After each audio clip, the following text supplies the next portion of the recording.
Sir पिछले 2-3 साल से सिल्वर प्राइस क्यों इतना बढ़ रहा है? करेक्ट, ये सिर्फ आपका कंसर्न नहीं, it's everyone's concern.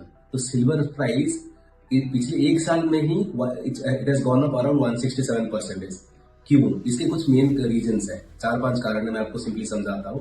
First of all जो है कि सिल्वर का डिमांड जो है वो बहुत ज्यादा है, बट सप्लाई के ऊपर हमारा कंट्रोल नहीं है। क्योंकि सिल्वर का जो प्रोडक्शन है, 70% production of the silver comes as a by product.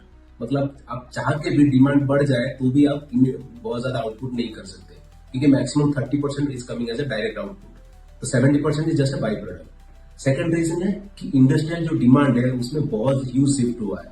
Recently जो रिन्यूएबल एनर्जी सेक्टर है, लाइक आपका बहुत सारे इंडस्ट्री में यूज हो रहा है, हेवीली यूज हो रहा है।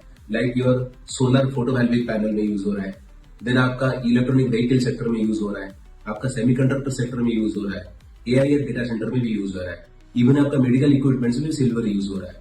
तो ये जो इंडस्ट्रियल डिमांड है, ये पूरा आपका आउटपुट का मोर देन 50% ही कंज्यूम कर लेते हैं। तो सप्लाई का ही बहुत शॉर्टेज है, जो ऑलरेडी भी था बट रिसेंटली बहुत ज्यादा बढ़ गया है, क्योंकि इंडस्ट्रियल डिमांड ही बहुत ज्यादा बढ़ गया है।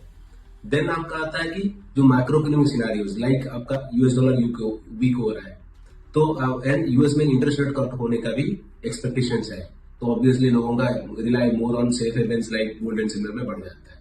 देन नेक्स्ट रीजन है कि रिसेंटली जो बहुत हाइप में चल रहा है कि रिटेल इन्वेस्टर्स फोमो, तो सबको लग रहा है कि भाई मिस आउट हो गए। इवन आई अग्री कि मैंने भी बहुत बड़ा रैली मिस किया है, तो हर कोई ईटीएफ में इन्वेस्ट करना चालू कर दिया है, तो जिसलिए शॉर्ट टर्म में भी डिमांड बहुत ज्यादा बढ़ गया है। तो अगर देन द मेन क्वेश्चन जो है कि अभी हमें इन्वेस्ट करना है नहीं करना है, अगर आपको ये जानना है then please let me know in the comment.